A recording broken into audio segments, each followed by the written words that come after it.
Kabinet berpendapat bahawa ini tidak mencerminkan keadilan dan timbang rasa oleh agama Islam.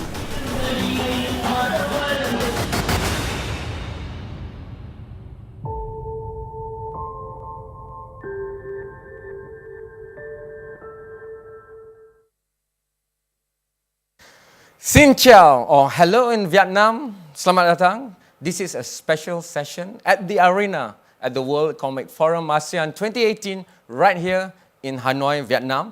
This is also being telecast over web and over television around the world through WEF, but also through the Astro Awani multiple platforms.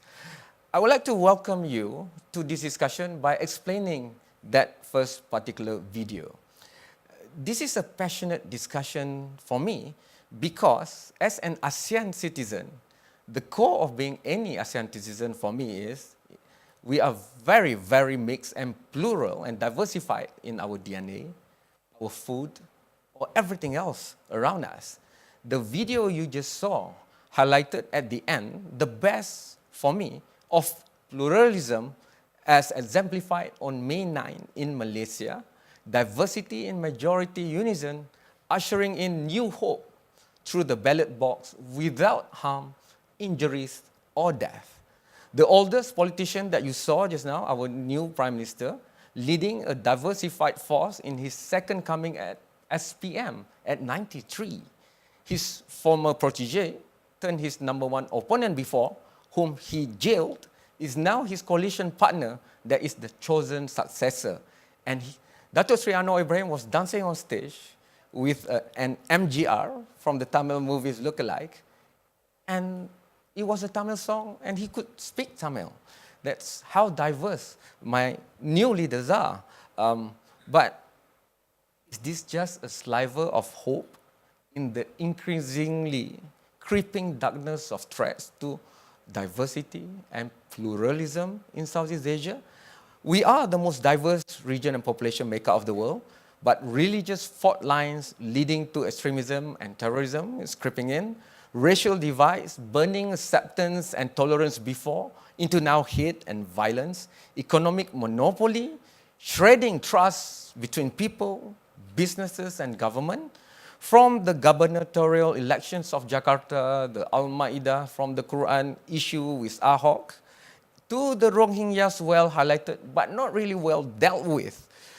Continuing tragedy that's still happening, to the streets demonstrations, because the new ride sharing makes a lot of drivers who plow the streets for their income is now gone.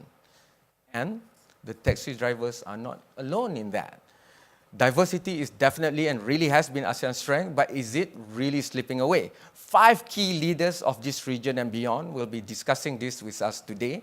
The first on my right is a very passionate and impressive political leader of Indonesia, Grace Natalie. From a journalist and TV presenter, that's me. That's the new superb version that you can be. She co-founded Partai Solidaritas Indonesia. I always mix my Indonesians, but it's the Solidarity Party of Indonesia. And I've never met with this kind of party anywhere around the world. It looks at women and youth issues. It's made up majority of young people from the age of late teens until maybe 25. Those are the key group that the party looks at. So Natalie, I'm glad you are here, but I'm also glad that you are sitting beside an artist, because we don't just want this to be a hard, serious talk. We need arts into the picture. So please welcome also Miguel. Miguel is a very interesting guy, and Miguel Sijuko, he said it's not Sijuko, J is H, because his ancestral line goes all the way back to mainland China. But he's a Filipino. He's an assistant professor. I shall not give you the full title because it's so long and diversified, but safe to say he's an assistant professor in NYU Abu Dhabi. Sitting straight across from me, I always put the capitalist right in front of my eyes. Cannot come bigger than the Lipo Group. John Riyadi have met before in Davos, familiar face and name in ASEAN and of course in Davos, and the Lipo Group and the Riyadi family, very established business family and conglomerate of Indonesia. John now is the executive director of the Lipo Group. From one important ASEAN island nation to an island way up north in Asia, Japan.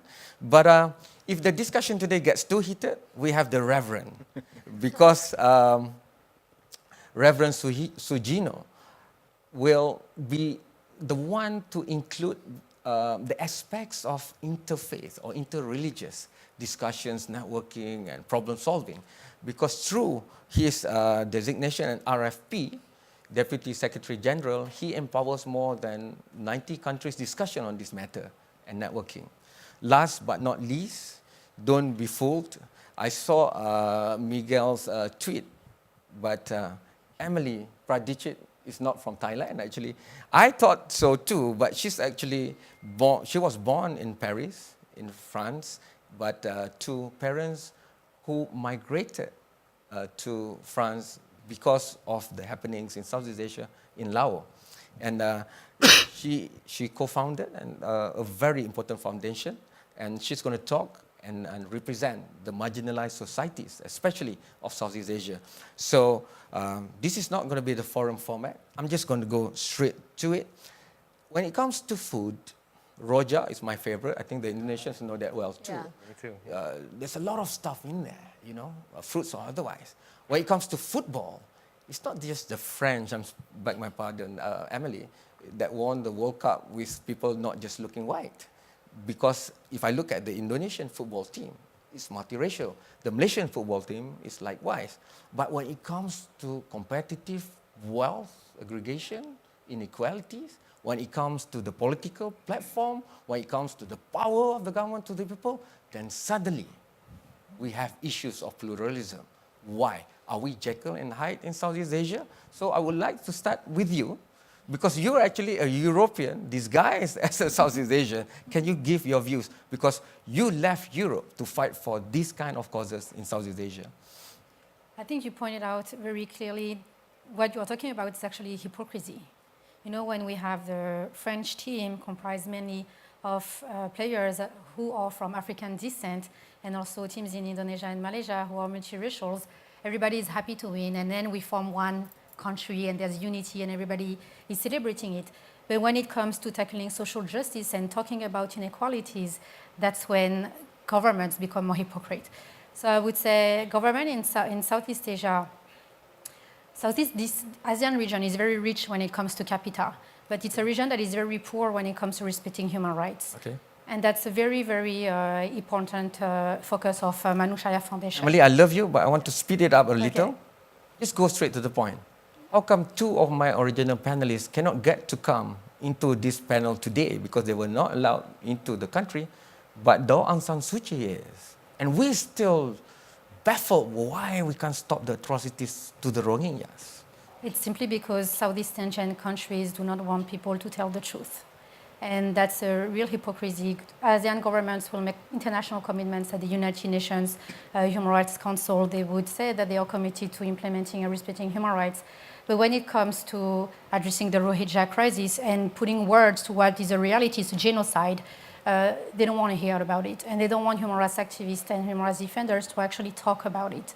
So that's why they are using criminal laws, or they are banning people from entering the country, such as they bestowed hard from Secretary General of FIDH who could not come to Vietnam, who was banned from entering Vietnam because of her activism and because she's speaking out and speaking for marginalized communities. We try to right wrongs where we can. Gender diversity rule runs here. I'm biased for the gender group here.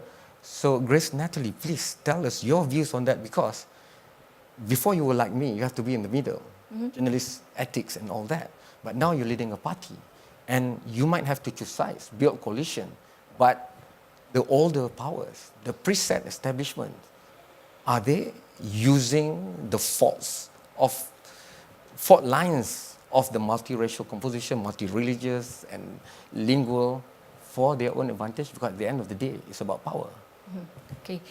Thank you, Kamarul. Always a pleasure to sit side by side with a Yes. fellow journalist. And I'm in politics for almost 4 years now. And we were there to witness our former governor, Pa Ahok, was trialed for a blasphemy and has to spend 2 years in prison and is going to be released, I think, maybe around December or January. So Indonesia, no doubt, is the land of diversity. We have substantial religion and faith, and so far we live in harmony, and we received the title of being tolerant. But what happened just a year ago with Ahok make us question: have we lost our tolerance? Have we changed into another form of society? Well, there's this survey, a polling made by Saiful Mujani Research and Consulting. It's a credible research organization in Indonesia. They found that they asked the correspondents which group of people they dislike the most. The top three are LGBT, Okay. and ISIS, and also communist. While the dislike towards the Chinese and Christian are very, very low. In fact, the survey was conducted somewhere end of 2016, and the dislike towards the Chinese only 0.8%, and this has been consistent for at least 15 years. So the narration, the narratives that is built now, the hatred towards the Chinese communities and also the Christian are not actually in line with the findings through the survey. But we do see increasing number of intolerance. And what happened to Pa Ahok, based on this survey, so it's solid that actually the public has no dislike to the Chinese. So it's not about ethnicity, not about having, being minority in faith. But in my point of view, it was fabricated for political interest. By political interest. By political interest. After Pa Ahok was sentenced 2 years of prison, the police revealed that there was a syndicate that produced hoax and fake news, and they were actively producing fake news during the Jakarta gubernatorial election. So we see political exploitation. They exploit the religion issue, the ethnicity issue for their own interests. So it's not only about the society being intolerant. There was the youth are showing tendency to become more xenophobic and intolerant, but that is not the main issue. Right. So in that case, the preset established political powers, being the last to migrate to the new converged reality of the fourth industrial revolution, because they want to maintain their base of power, so they use the tools that they know best, which is to divide. And you are my great friend today, because that's the political side. But we have to talk business here. This is the World Economic Forum. So I want to ask you this. Ethnicity matters, and if you're a minority, people tend to think, especially from the West, that you'll be marginalized right here in Southeast Asia. But your family has built a very successful business platform and also reaching out to a lot of people in Indonesia and beyond. So I would like your take on what Grace Natalie has said. Let me say a few things. First of all, I want to echo the optimism that Grace shares. The outcomes of the Jakarta gubernatorial elections, where our Chinese Christian governor lost. Think about it. In a city of Jakarta, where only 13% of the constituents or the voters are either Christians and or Chinese, Ahok, a Christian and Chinese governor, with all his divisive actions, still won 42% of the votes. Okay. Still won 42% of the votes, despite the whole city only having 13% of the people that are either Christians or Chinese. So that suggests that despite all the things that he's done, that's highly controversial, a substantial number of non-Christians, non-Chinese, still voted for him. So I think, if anything, I look at the outcomes of the Jakarta elections as a sign that pluralism is very much alive in Indonesia. We also look at someone like Grace, a minority in more than 3 or 4 ways. She's able to do the things that she does, able to build a political party from scratch, from the ground. I think, again, is evidence that pluralism is very much alive. Point taken, but how do you look at it from the business community and perspective? Because whatever happens politically, you want business to continue. A lot of investment done. And I think the good thing about Indonesia is business is separate from identity politics. And I think this may be a different path that, if you take a look at Malaysia and Indonesia going back 30 years ago, both countries face some of the same racial, religious challenges. But I think each country took on vastly different approaches to dealing with those issues.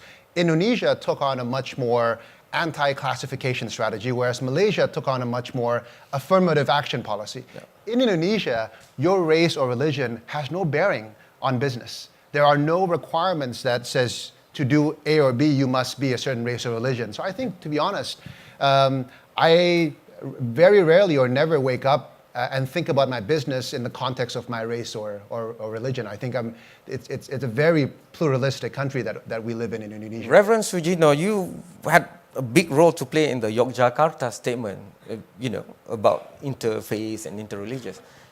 How is it that I get that kind of optimism from John and from Grace Natalie? But when I look at what happened in Sulawesi, when I look at the lynching of a few people just because they believe that's the word from the kitab or the religious book that they're professing, I mean, how could we go from there, that kind of optimism, to suddenly turn around and say, you're not my friend anymore because I'm standing here. This is about me and God. I'm going to heaven, for example.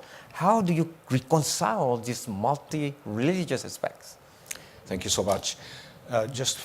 You mentioned the Myanmar situation, and I would like to mention the speed of the impact of fourth industrial revolution on the speed of the spread of social hostility. So what's happening in Rakhine State then spread across the country in Myanmar and affected Buddhist-Muslim relations. And then ASEAN as a whole, I think 250 million Muslims, 205 million Buddhists, so 40% respectively, so that the relationship between Muslim and Buddhist in ASEAN states have been affected. So that's the speed and of the spread of social hostility. And in how to address that, really, I have very, very positive understanding of the role of religion. Religious communities can play an important role. What happened in Yogyakarta was convening senior-most religious leaders from the region, Muslim and Buddhist, and revisited the scriptures, original scriptures, Quranic scriptures, Buddhist scriptures, and came up with the shared values and commitments. And that normative statement on the shared value can become the basis for multi-religious, multi-ethnic vision for peace and development.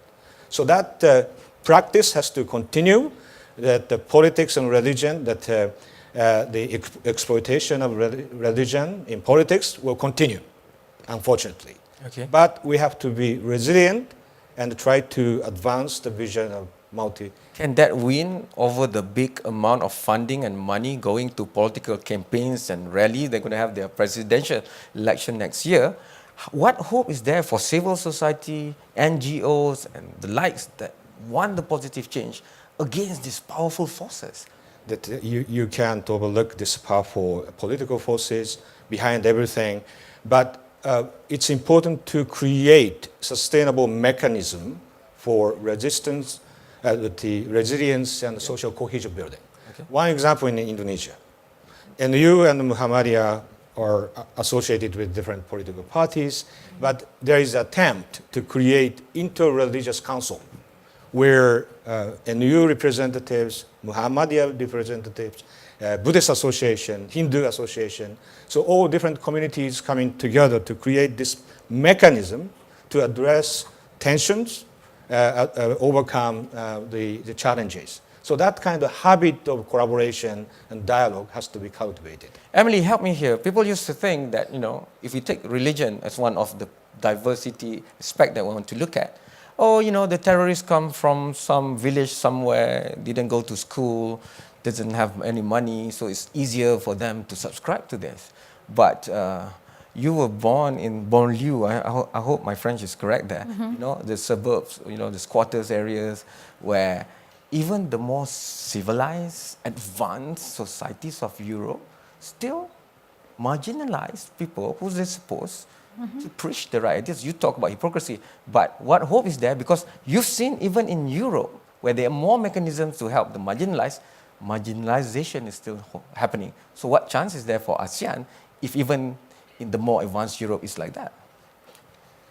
It's like that in Europe because human rights, people tend to think that human rights are a Western ideology.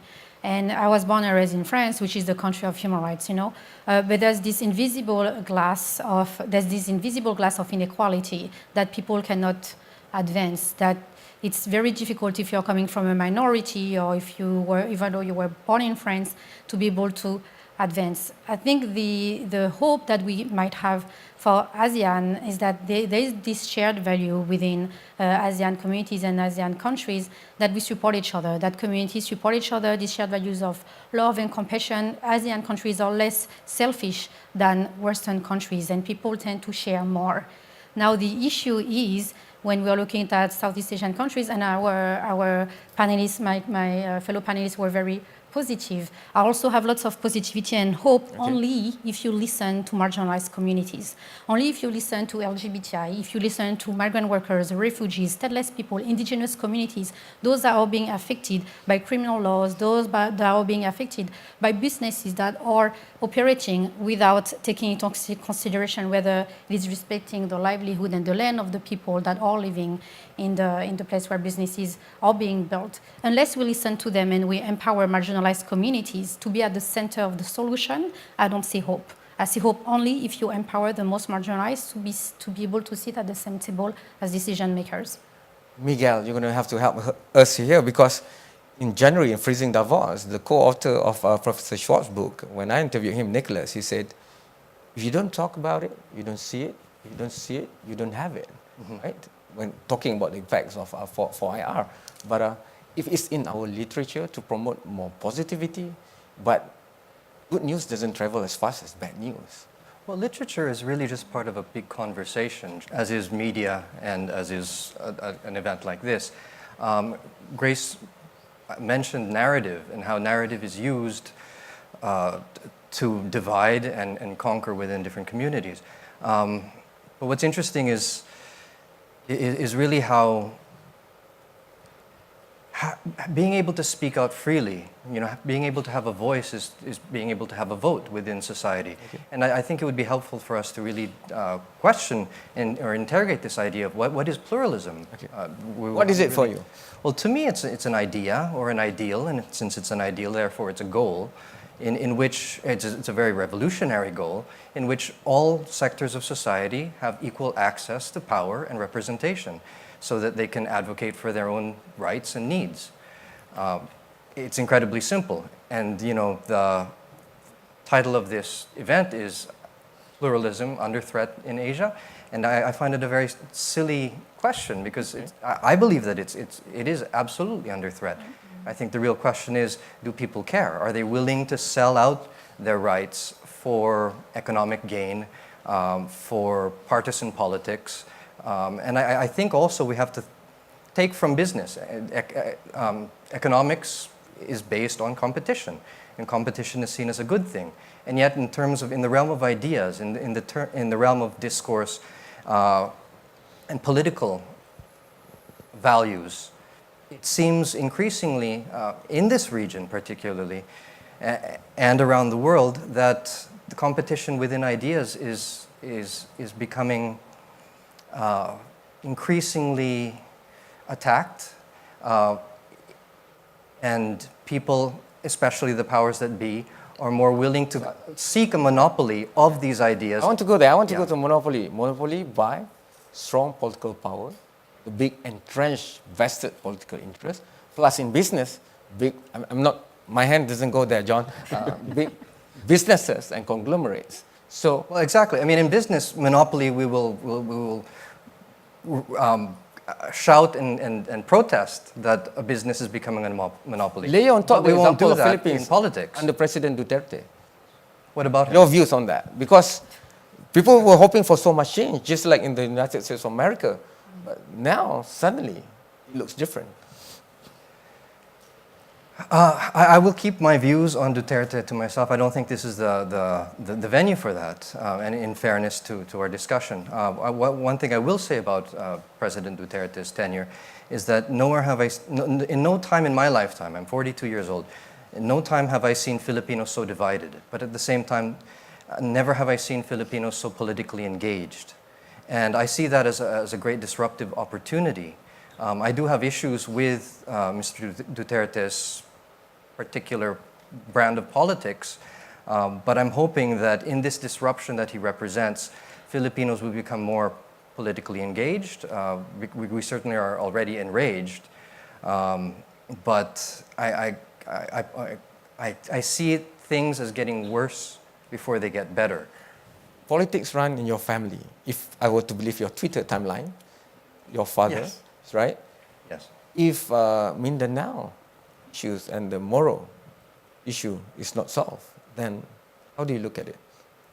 In what regard? In, peace and finally development shared equally across the whole islands.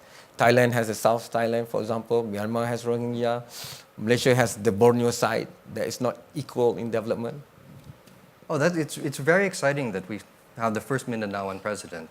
It really is. Finally, hopefully, we'll see opportunities opening up for that region in the south. He is seen as a hopeful peacemaker, but at the same time, there is the drug war. At the same time, there is this division amongst all of these other sectors of society. And I'm not so much worried about what happened during the Duterte regime. I'm more worried about what we'll see in our democracy afterwards.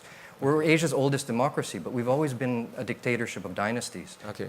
A majority of our elected positions are Right. dynasties, and so how can we actually have a proper democratic society? Our constitution is built so that if I or any Filipino wanted to run for office, we should be able to.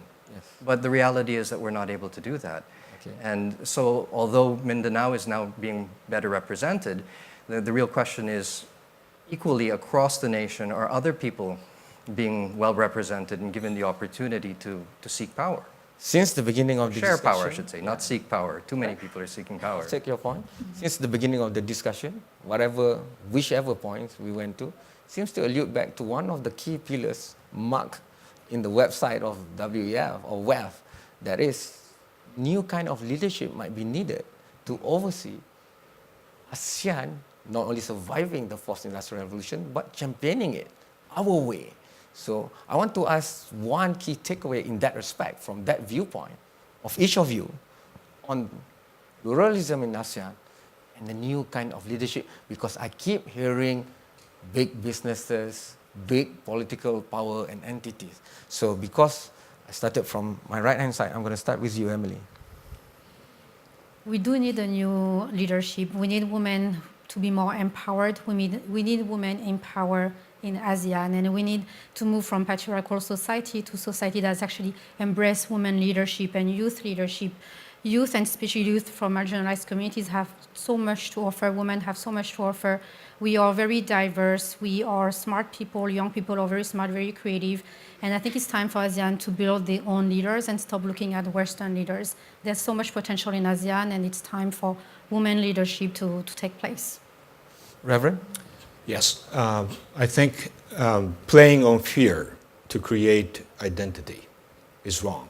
And nurturing and creating the multi-religious and multi-ethnic vision for peace and development is critical.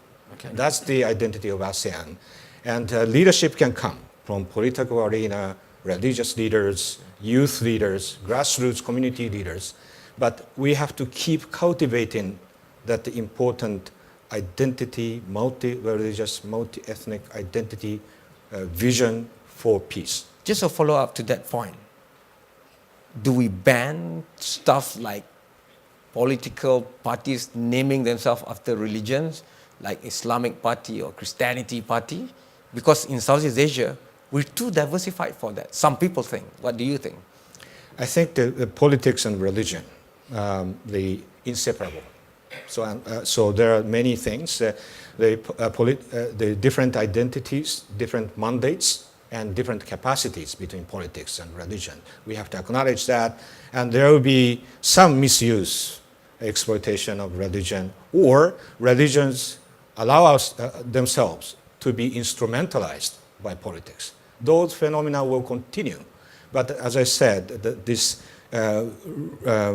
persistence on the vision of multi-religious vision for peace is critical. John, are we too set in our ways for wealth creation or societal well-being, mobility moving outwards?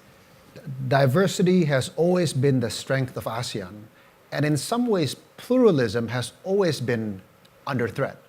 But I take a very optimistic view that I think the changes going on in ASEAN today, and in particular the Fourth Industrial Revolution, will bring great benefits to the continuing resilience of our diversity. You take a look at some of the best things that has happened in our region recently, whether it's the election of our current governor Jokowi, our current president Jokowi, or the many inventions brought about by the many disruptive companies in Indonesia today. Those are all made possible by the Fourth Industrial Revolution. And I think those are all having a positive impact on pluralism. So I think more good is to come. Just to be devil's advocate, the thousands of taxi drivers on the streets of Jakarta, I could still see it. Thousands of taxi drivers lost their jobs, and millions of drivers now earn more income because of these ride-hailing companies. So I still maintain my position that I believe that disruption brings positive impact to society. Miguel, new leadership needed? Absolutely. You know, we're talking here about politics and religion, two things that we're not supposed to talk about in a polite dinner. But I absolutely believe we should be talking about this more and more. Discourse is always good, civil discourse particularly. And you know, I'm a writer, so my job is to imagine the culture, the society that we can have one day, the world as it could be. But at the same time, I am also supposed to examine, listen, and understand the world as it is. And I think everybody here in this room will agree that the world is as it shouldn't be. A lot of things need fixing. And we definitely need new leadership. It's incredible that in the Philippines, the median age is 23. I think the numbers across ASEAN, it's 60% are under 35. And yet our leaders are all in their 70s or, you know, set in their old ways. It's funny in this social media age, it's followers and influencers. We see ourselves as followers. And I think we need to have that paradigm shift where we actually begin to see ourselves as leaders. Yeah. The fact of the matter is everybody in this room is a leader in one way or another, whether it's of your family, yes, your corporation, your company, your small business, your church group, your community.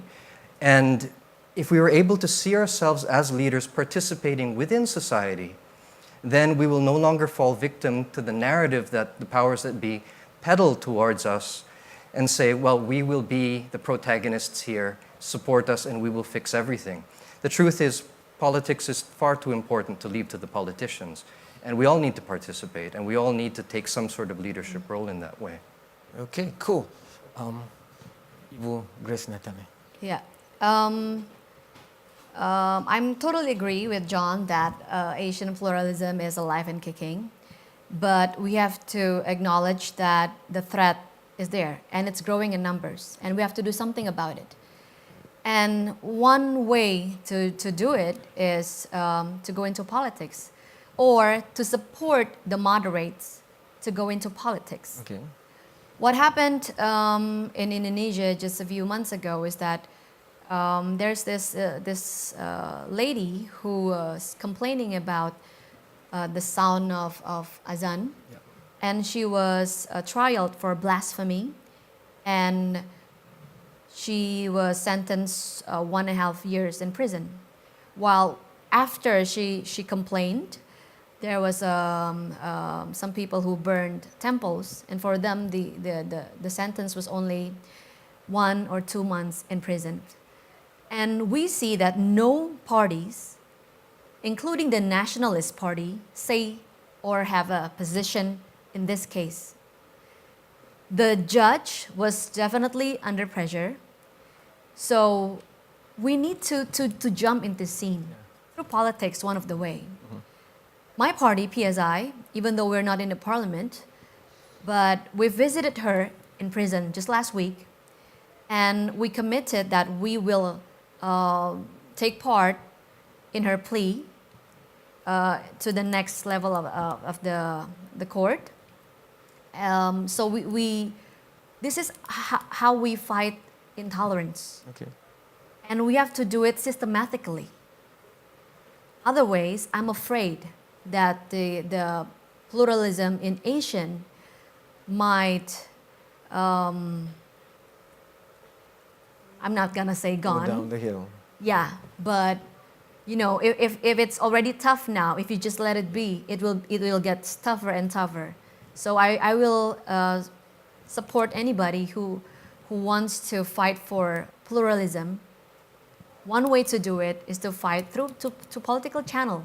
You know, to pass the law that is fair for everybody, from all ethnicity, and from all religion or faith. We have increasing numbers of local laws that is getting more and more not supportive to pluralism. Like in Aceh, there's this law who forbid those who are not bound in marriage to sit in the same coffee table and drink coffee together. I mean, this is happening in real. So definitely we have to do something about it. And one way to do it is to go into politics. Okay. Point taken. Don't just gossip about the leaders Yeah. in coffee shops. Go in and do something. That's what you have done. By the way, so who's the best president for next year for Indonesia? Never mind, not the forum. I can say it? Not yet. Not yet. This is diversity in action. Please include more diverse views. I'm going to use my moderator's right. Tan Sri Mudir Majid will be the first question from Malaysia. Tan Sri, please indulge me. I need your views on this because I've shown the clips about the Tun Mahathir's comment on the caning of the supposed 2 LGBT-based victims. Anyone else, please raise your hand as usual, introduce your name and where you come from, and then put your question out. If we can get the first mic to Tan Sri Munir.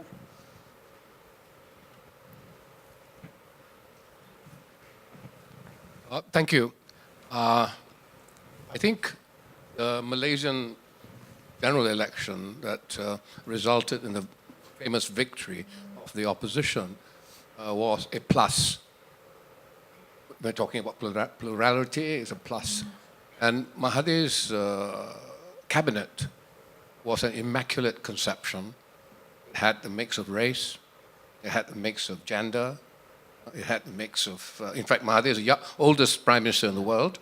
We also have the youngest minister in the world in a cabinet, for example, and mix of gender, race, and age, you know.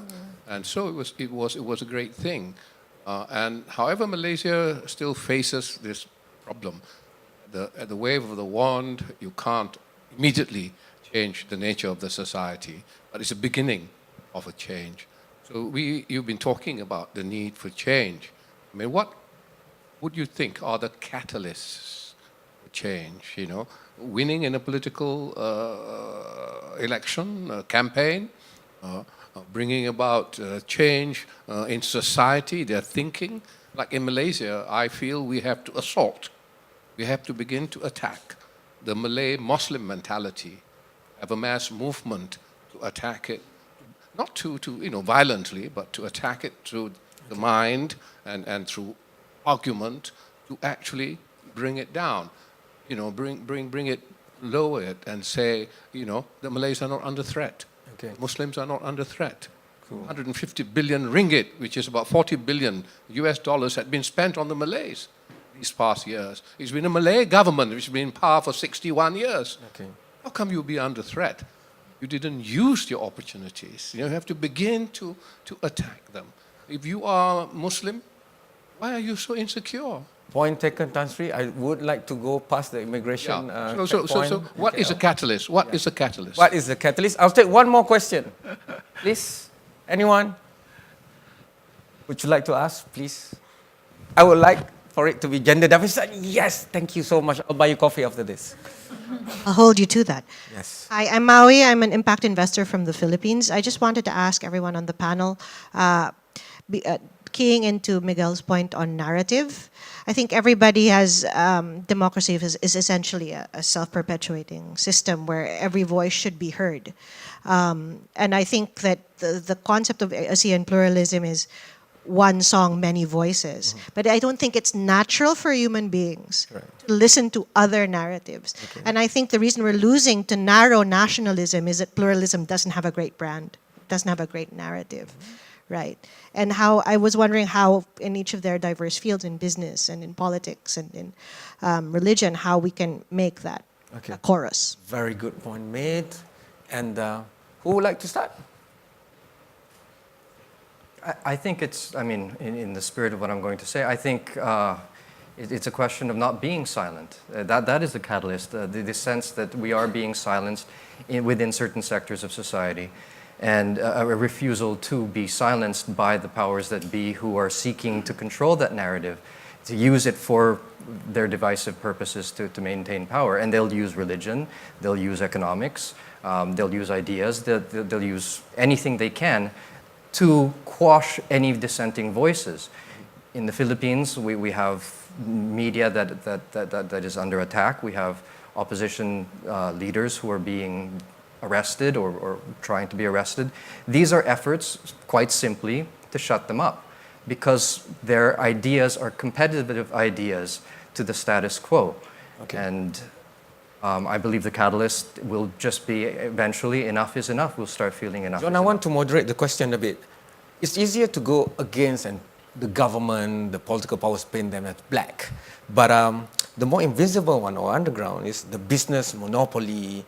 And you know, in Malaysia, even Indonesia, for the longest time, we've been talking about corruption, and this wouldn't happen without collusion from people with money and businesses. So how do you answer that question from Tan Sri and also from the grateful lady that I am for on that perspective?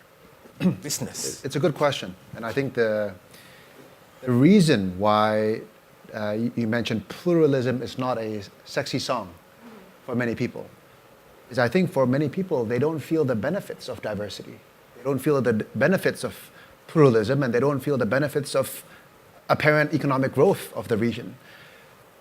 So I think it's important that as our region does well, and it is doing well economically, one of the most attractive economic regions globally, that more and more people feel the concrete benefits and that the gains are shared with all of them, whether it's economically, educationally, socially, politically. And I think if we can do that, I think diversity as a song will become more sexy. And I think to your question of what change needs to occur, I recognize that I think business has an important role to play. I think businesses today must realize that in addition to just providing new products and services to the consumer, I think a bigger role is expected of them to also take part and address some of the social problems that our region faces. And in many countries like Indonesia, where you know, with such large land masses and such inadequate infrastructure, sometimes business is best positioned to do that, and in fact, better positioned than governments to do that. So I think in that sense, businesses have a very important role to play. And I think if we can do that, we can contribute to making sure that the progress of ASEAN is felt by more people. And I think only by doing that can, I think, pluralism continue to thrive. Cool. I'll take, you want to add on? Yes, please. To the question in relation to catalyst and the narrative of pluralism, I think she answered your question. What would be the catalyst is actually to promote pluralism. And that's something that is very important. The more you promote pluralism, the more it's going to become more standard and normal for people to be able to live together without any threat and without any fear of the other.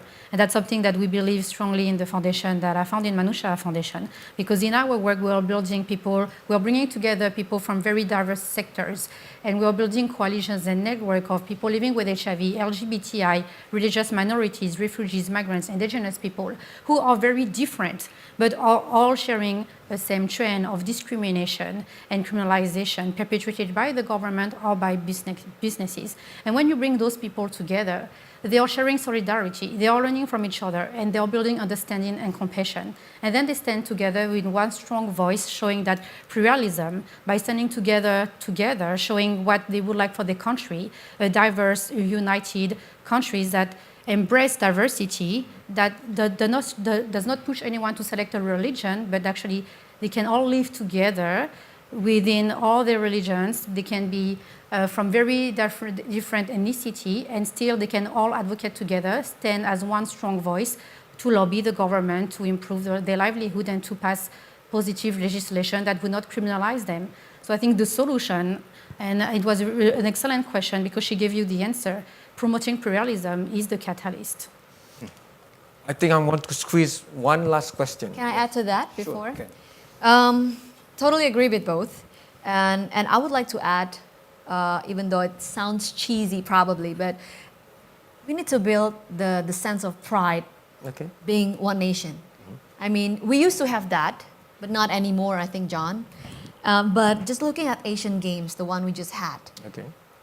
with the opening so cool and everywhere has become trending topic, suddenly, without being instructed, there is this sense of pride being Indonesian. And we have more gold medals than targeted. And for the 2 weeks' time, nobody talks about being different. Nobody talks about where do you come from, ethnicity, religion, or political choices. Nobody talk about that.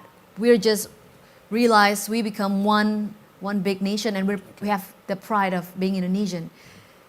If we have these narratives to schools and universities where the youth are showing tendency being xenophobic and intolerant, then the other narratives, the one who wanna become the warrior for their religion or certain ethnicity will definitely automatically reduced. Just adding to that. Imagine having an all-star sports team made up of ASEAN countries, all 10 of them.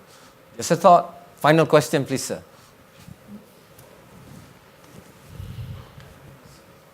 Can we get the sound? Yes. No sound? Hello. Okay, now on. My name is Robert. While I'm Dutch, I've been in the region for 18 years, and I'm a technologist by heart. So my question focuses on how does technology help or hinder pluralism in ASEAN? Is any kind of technology? Any kind of technology. Businessman, take that first. Sure. I think technology creates a much more transparent. He's always picking on me. He's always picking on me. Because at the media center, they say that his company ferried 2 helicopters of media, so technology inclined. So. I think technology creates a much more transparent marketplace of ideas. And that cuts both ways. Okay. It can be a negative factor because it obviously allows bad ideas and bad actors to use a more transparent marketplace ideas to convey their message. But I think at the very same time, it also allows good actors to take advantage and capitalize on that transparent marketplace of ideas to promote their cause. So again, I return to the example of our current president, Jokowi's election as first governor of Jakarta and then president of Indonesia. This was a man who did not run was not backed by a large political party. He was a self-made man in that sense, in political terms. And yet he was able to garner the support, garner the votes, garner the funding, precisely because of technology. And that I don't think would have been possible 15, 20 years ago. So I think technology has democratized power in that sense. And if the good actors would like to actively use it, it can be a force of good. I think the problem is oftentimes the bad actors are more active in using that as a platform, whereas the good actors are more passive. So I think it is upon us, it is our responsibility to take a more active role and to shape and to make sure that our voices are heard in a world of a much more transparent and efficient marketplace of ideas. I want to bridge that to Reverend Sugino because, yes, we should be more active. Don't blame others if we don't put positive messages. But if we open all the doors and windows in our house, who's going to be vigilant and stay up there to make sure no one enters, for example? And that's what people are accusing the platform economies, like the new technological platform, like social media for. The technology and social media platform are important. But before that, sense of purpose. Okay.